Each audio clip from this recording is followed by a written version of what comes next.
ఎన్ఓసీల వ్యవహారంలో డొంక కదులుతోంది. బోర్డ్ అలాగే ఫైర్ సిబ్బంది పాత్రపై అనుమానాలు వ్యక్తమవుతూ ఉన్నాయి. ఫోర్జరీ లిస్టులో ఇంకా మరికొన్ని కాలేజెస్ ఉన్నాయని చెప్పి డౌట్స్ వస్తూ ఉన్నాయి. కాలేజీలకు ఎన్ఓసీ ఉంటేనే గుర్తింపు అని చెప్పి కొత్తగా సర్కారు ఒక నిబంధన పెట్టింది. పర్మిషన్ రాదు అని గ్రహించి ఫోర్జరీ బాట పట్టాయి కొన్ని కాలేజీలు.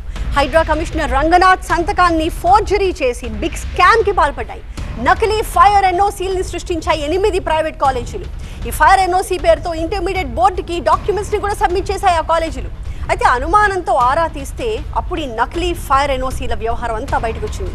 గుర్తింపు రద్దు చేసే పనిలో ఇప్పుడు తెలంగాణ ఇంటర్మీడియట్ బోర్డు పావులు కదుపుతోంది. ఈ ఫోర్జరీ అంశం ఇవాల్టిదేమీ కాదు, గతేడాది నుంచి తంతు నడుస్తోంది. గతేడాది కూడా 100 కాలేజీలకు పైగా ఇలానే ఫోర్జరీకి పాల్పడినట్టు గుర్తించారు. వీటన్నిటి అప్లికేషన్స్ ని క్యాన్సిల్ చేసే పనిలో ఉంది ఇంటర్ బోర్డ్.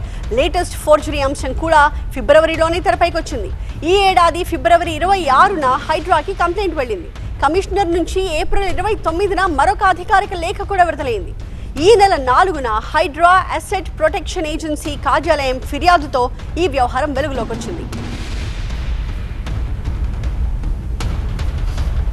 ఈ నకిలీ ఎన్ఓసీల వెనక చాలా కాలేజీల హస్తం ఉన్నట్టు అనుమానాలు వ్యక్తమవుతున్నాయి. ఎన్ఓసీ లేకపోతే గుర్తింపు రాదు అని చెప్పి తెలంగాణ ప్రభుత్వం కొత్త నిబంధన తీసుకురావడంతో పలు కాలేజీలు ఫోర్జరీ బాటపట్టాయి. కొన్ని జూనియర్ కాలేజీలు అగ్నిమాపక శాఖ జారీ చెయ్యని నకిలీ ఫైర్ ఎన్ఓసీల్ని ఉపయోగించి గుర్తింపులు అనుమతులు పొందడానికి ప్రయత్నించాయి. ఇంటర్మీడియట్ బోర్డు పరిశీలనలో అనుమానం రావడంతో ఎన్ఓసీల్ని వెరిఫికేషన్కి పంపించగా అవి నకిలీవి అని తేలింది. అయితే ఈ లేఖలో మరొక కీలక అంశం కూడా ఉంది. ఇది కేవలం నకిలీ సర్టిఫికేట్ కేసు మాత్రమే కాదు అని, ప్రభుత్వ రికార్డులను వక్రీకరించడం, ప్రజల భద్రతతో రాజీ పడడం వంటి తీవ్రమైన అంశాలు ఉన్నాయని చెప్పి పేర్కొన్నారు. అందుకే ఈ ఫోర్జరీ వెనక ఉన్న వ్యక్తుల్ని గుర్తించి నకిలీ సర్టిఫికెట్లు తయారు చేసినా, పంపిణీ చేసినా ఆ నెట్వర్క్ పై సమగ్ర దర్యాప్తు జరపాలని చెప్పి సిఫారసు చేశారు.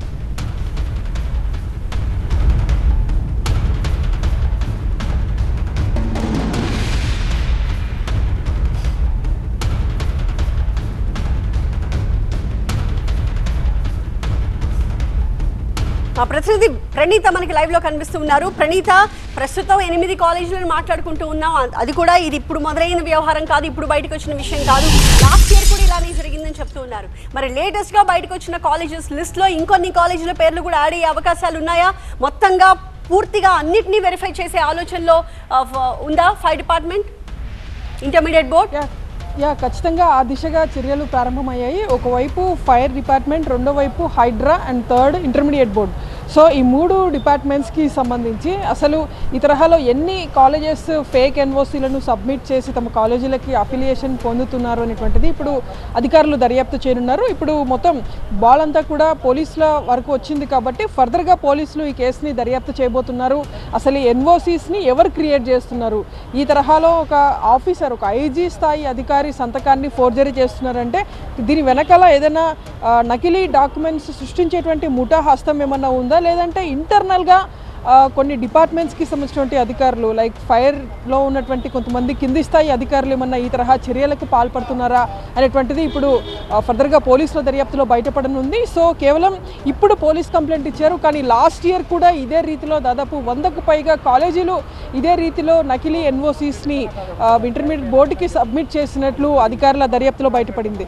అంటే ఒక ఫైర్ ఎన్ఓసీ అనేది ఇంటర్మీడియట్కి సంబంధించినటువంటి కాలేజీకి పర్మిషన్ రావాలి అన్నా, లేదంటే అఫిలియేషన్ రావాలన్నా అది చాలా మ్యాండేటరీ చేశారు.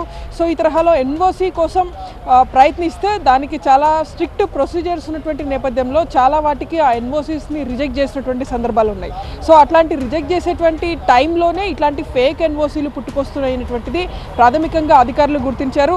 సో ఎన్ఓసీస్ని జారీ చేసేటువంటి ప్రక్రియలో చాలా స్ట్రిక్ట్ రూల్స్ని అటు హైడ్రా కావచ్చు, ఫైర్ డిపార్ట్మెంట్ పై స్థాయిలో ఉన్నటువంటి అధికారులు పాటిస్తున్నట్టు తెలుస్తుంది. కానీ ఈ స్థాయిలో ఎన్ఓసీస్ ఎవరికైతే రావటం లేదో సో ఆయా కాలేజీలే ఈ తరహాలో అడ్డదారిలో ఎన్ఓసీస్ని సృష్టించి అధికారుల సైన్ని సైతం ఫోర్జరీ చేసి ఫర్దర్గా వాళ్ళు తమ కాలేజెస్కి అఫిలియేషన్ పొందుతున్నారు. సో లాస్ట్ ఇయర్ దాదాపు 100కి పైగా కాలేజెస్ ఈ తరహాలో ఫేక్ ఎన్ఓసీస్ని ఇచ్చారు అంటేనే ఏ స్థాయిలో ఈ మొత్తం దందా నడుస్తుందో చాలా క్లియర్గా అర్థమవుతుంది. సో ఇంత సంఖ్యలో కాలేజెస్ ఈ తరహా స్కామ్కి పాల్పడుతున్నాయి అంటే దీని వెనకాల కేవలం కాలేజీల పాత్ర మాత్రమే ఉండదు, ఇంటర్మీడియట్ బోర్డులో ఉన్నటువంటి అధికారుల హస్తం ఏమైనా ఉందా, లేదంటే ఫైర్ డిపార్ట్మెంట్లో ఉన్నటువంటి వాళ్ళ హస్తం ఏమైనా ఉందా, లేదంటే హైడ్రాలో ఉన్నటువంటి కొందరు కూడా ఈ స్థాయిలో ఈ తరహా చర్యలకు ఏమైనా పాల్పడుతున్నారా అనేటువంటి అనుమానాలు కూడా వ్యక్తమవుతున్నాయి. సో లోతైనటువంటి దర్యాప్తు అయితే ఖచ్చితంగా దీని మీద జరగాల్సి ఉంది. ఇప్పుడు ఫైర్ డిపార్ట్మెంట్ కి సంబంధించిన సిబ్బంది కూడా వీళ్ళంతా ఫేక్ గా ఫోర్జరీ చేసి డాక్యుమెంట్స్ ని సబ్మిట్ చేశారన్న విషయం తెలిసి ఎన్ఓసీలు ఇచ్చినట్టుగా భావించాలా? అయితే 2 years వరకు ముందు ఎన్ఓసి జారీ చేసేటువంటి దాంట్లో కొన్ని గైడ్లైన్స్ ఉండేది. 2 years ఎప్పుడైతే హైడ్రా వచ్చిందో, హైడ్రా వచ్చి జిహెచ్ఎంసీలో విలీనం అయిన తర్వాత దానికి సంబంధించినటువంటి ప్రక్రియ మరొకలాగా ఉంది. సో హైడ్రా వచ్చిన తర్వాత జిహెచ్ఎంసీ లిమిట్స్లో ఉన్నటువంటి కాలేజెస్ ఏవైతే ఉన్నాయో, సో వీటికి సంబంధించి ఫైర్ ఎన్ఓసి ఇవ్వాలంటే దాని పూర్తి బాధ్యతను హైడ్రాకి అప్పగించారు. సో 2 years ముందు వరకు కేవలం ఫైర్ డిపార్ట్మెంట్ వాళ్ళకు మాత్రమే, డిఎఫ్ఓ స్థాయి అధికారులకు మాత్రమే ఈ తరహా అథారిటీ ఉండేది. కానీ హైడ్రా వన్స్ ఎంటర్ అయిన తర్వాత హైడ్రా టీమ్స్ అక్కడికి వెళ్ళి ఆ కాలేజీని పరిశీలించి అబోవ్ 15 meters హైట్ ఉంటే కనుక కంపల్సరీ ఆ కాలేజెస్కి ఫైర్ ఎన్ఓసి ఖచ్చితంగా అవసరం ఉండాలి.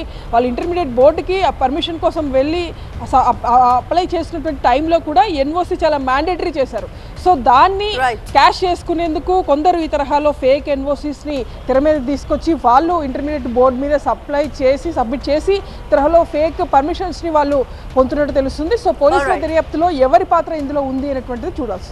ఎగ్జాక్ట్లీ. అలాగే ఇంటర్మీడియట్ బోర్డు ఏం చేయబోతోంది? మా ప్రతినిధి విద్యాసాగర్ మనకి లైవ్ లో కనిపిస్తూ ఉన్నారు. విద్యాసాగర్, ఈ వ్యవహారంపై ఇంటర్ బోర్డు ఎలాంటి యాక్షన్ ప్లాన్ తో ముందుకు వెళ్ళాలనుకుంటోంది, ఏం చేయబోతోంది? ఎందుకంటే ఇది ఇప్పుడు వెలుగురు చూసిన అంశం కాదు. లాస్ట్ ఇయర్ కూడా 100 కాలేజీలకు పైగా ఇలాంటి వ్యవహారమే నడిపాయని కూడా మనకు తెలుస్తోంది. వాటి మీద ఏమైనా యాక్షన్ జరిగిందా ఇప్పటి వరకు?